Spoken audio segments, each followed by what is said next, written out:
Welcome to Bold Talk Series, where creativity, leadership, ideas, innovation come together. My name is Epi Ludvik, and today I have a privilege to have a short one-on-one conversation with Eric Herzog.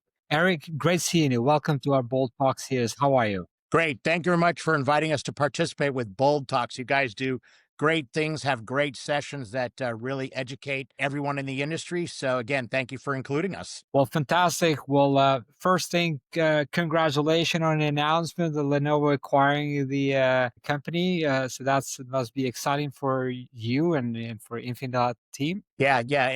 As publicly stated, it's planned to happen in the second half of 2025. We're very excited, as you know, because you know me from the past. I've been through multiple acquisitions, both A, being the company acquiring when I was at both IBM and EMC acquiring several companies, but also I've been acquired myself several times before this transaction with Lenovo. So it's always very exciting, really fun, and great new opportunities for our customers and our channel partners, as well as for our employees, of course. Nice. Eric, so this is our second episode together. Was looking forward to because you truly bring the energy to a next level. For me, it's I'm in Europe right now. It's the end of the day, but now I'm super excited. I can go on all the way till midnight here. So last time we spoke, last time we spoke about your your experience with the IBM and EMC. And how that shaped and approached leadership, right?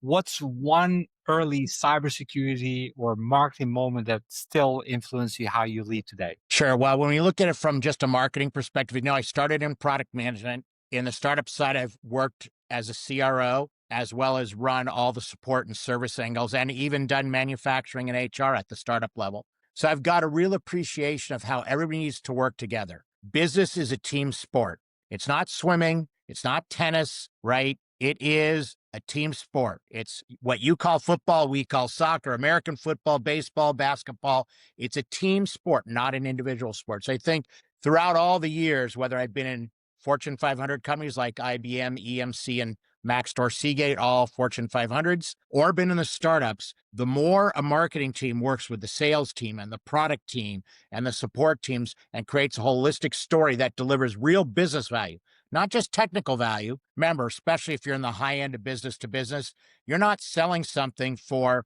€1,000 or $1,000. You're selling it for $1 million and sometimes tens of millions. So, you've got to get the attention of the CIO, the CFO. Obviously, we'll have to sign off on that usually. And obviously, we've had some customers here at Infinidat and when I was at IBM and EMC, we're required a CEO signature because the purchase order was so large. So the way to do that is everyone to work together: marketing, support, sales, the product management team, and business is a team sport. And marketing is, if you will, a sub team of that team that needs to work together with the broader team across the entire company. So I think that is the critical thing from a marketing perspective I've learned over all the years. Yeah, 100%. I couldn't agree more. I mean, it's and when you look at, for example, like imagine, right? Imagine if the sport, like the team sports, like and leagues, they're treating their teams like today the business are being treated. I mean, no one will watch that sport, right? Exactly. They're just going to lose. So, and Exactly. sometimes, as you know,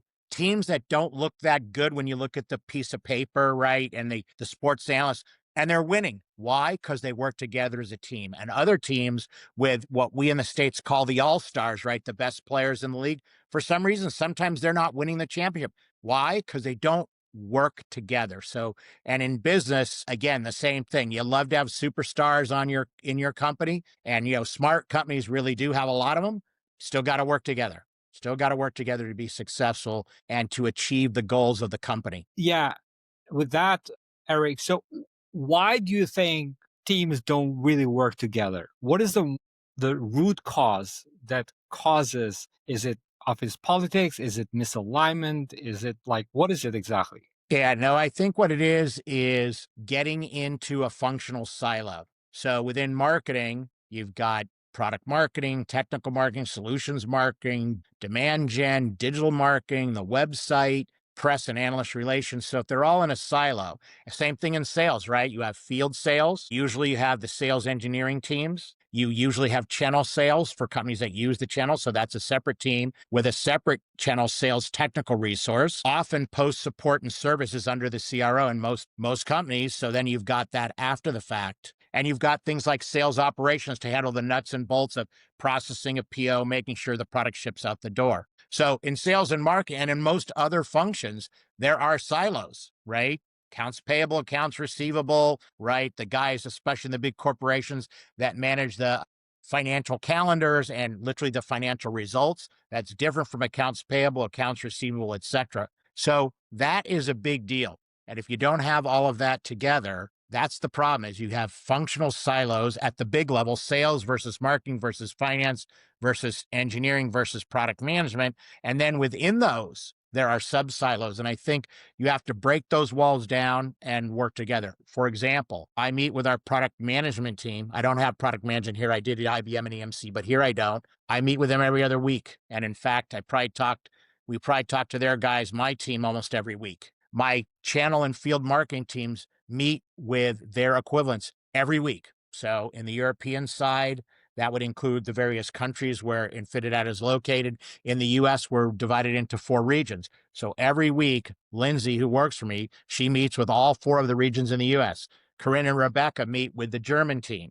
They meet with the Italian team, the Spanish team, the Japanese team, because we have a lot of business in Japan, obviously, because we're high-end enterprise. I meet with the CRO every single Friday, and I meet with most of his direct reports once every other week. So when you do that, everybody works together. And also, by the way, it helps prevent misalignment. Nothing wrong with disagreeing, right? But when you go to face the customer, face the press, face the analysts, you have to have a united front. So you work that out behind the scenes if you have misalignment. And by the way, everyone's entitled to the opinion, and then you work it out. I mean, part of the problem I would argue with the world today is people don't want to seem to work anything out. They just want to be constantly misaligned at a political level. It's kind of crazy. But if you do that in business, that is the road to bankruptcy. So that's how you do it, is get rid of those functional silos, communicate effectively, efficiently, and with the right detail. If you don't have the right detail and you leave the facts out, well, guess what? Then you make the wrong decision. So you've got to do your, as we say in the States, do your homework ahead of time, come into the meeting, be prepared, and, do what you can to find that right alignment. And then that's how clearly you need to be out there with your channel partners. If you use the channel, clearly with your customers, even with your vendors and suppliers, right? If they think you're a weird company or they don't like you, are you going to get really good pricing? Heck no. If there's a shortage of something, a component you need to build stuff, if you're a company that builds things like we do, guess what?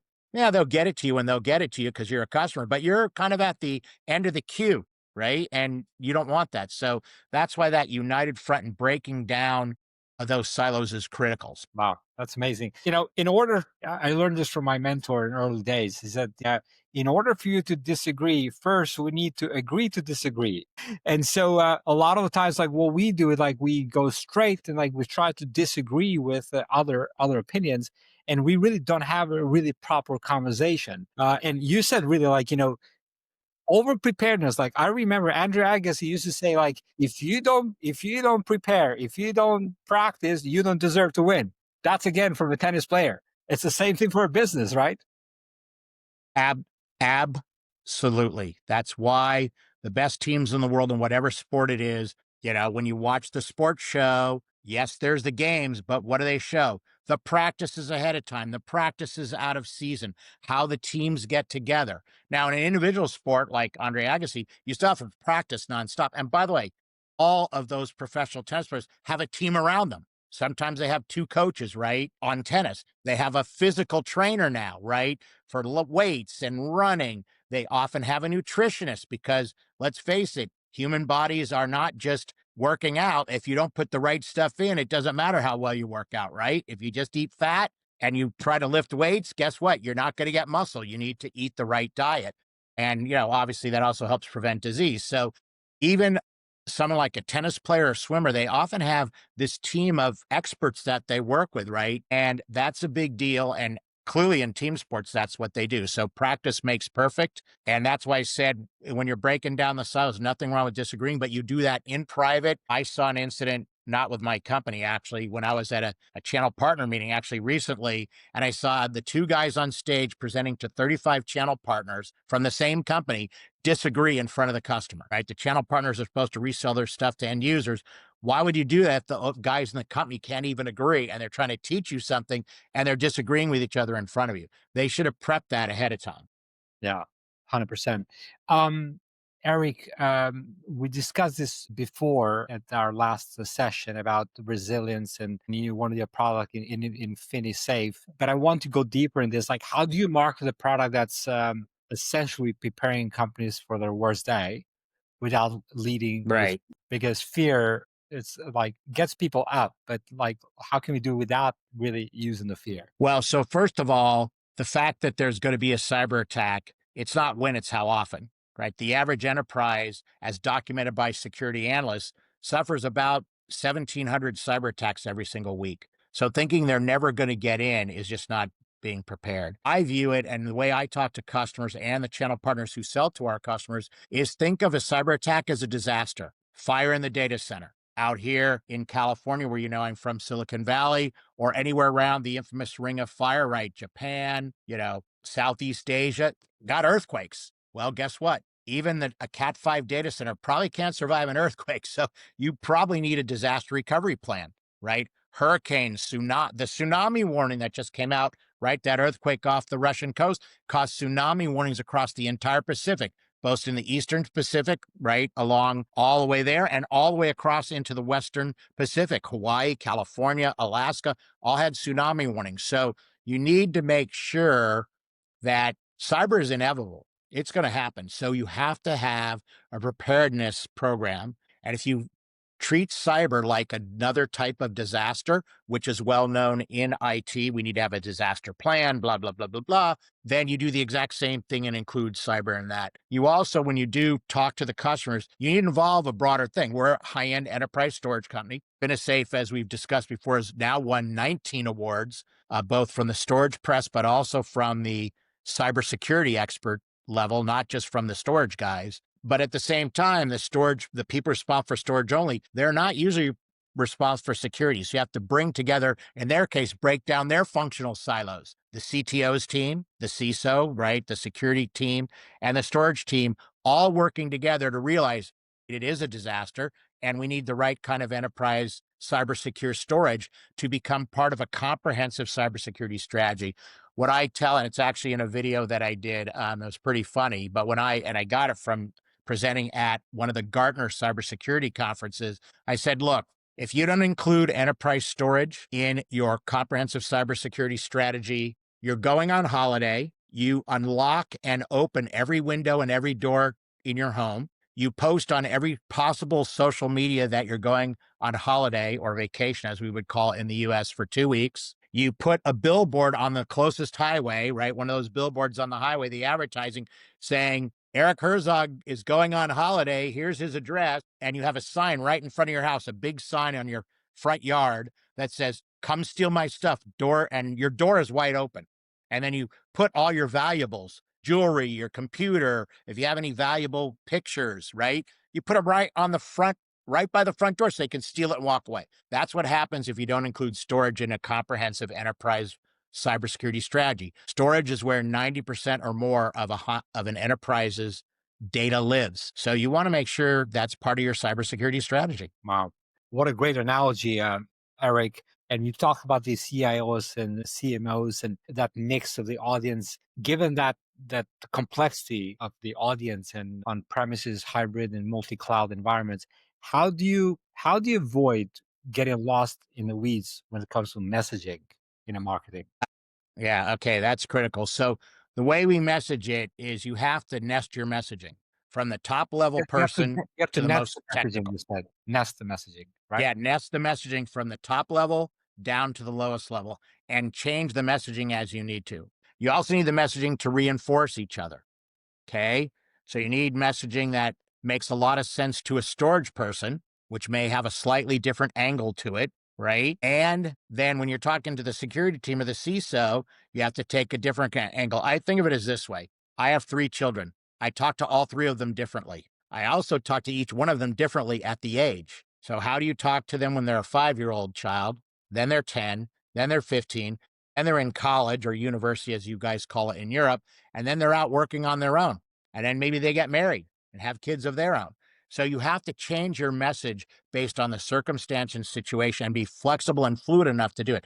Now, as a marketeer, part of my job is to train the sales guys how to do that, right? So you've got to be able to, I present on site. In fact, next week at the Future of Memory and Storage Summit in Santa Clara, California, I'm presenting 4 times on cybersecure storage. At the same time, I presented at a Gartner Summit. I presented at a CIO event. I presented, well, when VMworld used to be a big show, a couple times on cyber there. And you have to adjust your message based on who you're on. It says just the way you would talk to your children differently, A, because you have different children, right? And B, as they age, you talk to them in the appropriate voice. Otherwise, they don't understand you. So that's kind of the secret when you're dealing with these complex audiences and in a complex sale, which since we're high-end enterprise, we sell to basically the Fortune 1000. That's the bulk of our customers. We have some smaller customers that need lots of storage and need the features we have. But in general, we sell to the largest companies in the world. And guess what? Their purchasing process is usually very complex. It's just the way it is when they're big companies. So you got to adapt to that. Yeah. I love your analogies, man. No wonder like people want to work with you because they understand there's so much clarity. You clarify so many things here for me and for the audience that's listening here. So truly appreciate your time, Eric. Always great to have you here. I have a question about the marketing again, because, again, you're truly live and breathe in marketing. When I look at, for example, what's, you know, there's a lot of things in marketing that have changed. Yeah, we don't need to use it. What is one marketing belief that you held 5 years or 10 years ago that you now completely rejected, or what hard-won lesson replaced it? So one of the things people told me is you can market anything. And I would argue, I'm talking as someone who does marketing, right? So you can market anything. Well, I can think of people who'd be really good at marketing food or shoes or televisions, but they sure as heck can't market IT stuff. And when you hear them talk, it's like, there was an old commercial in the United States about a hamburger national chain called Wendy's. And it was an 80-year-old lady, a real 80-year-old lady that they put in the commercial.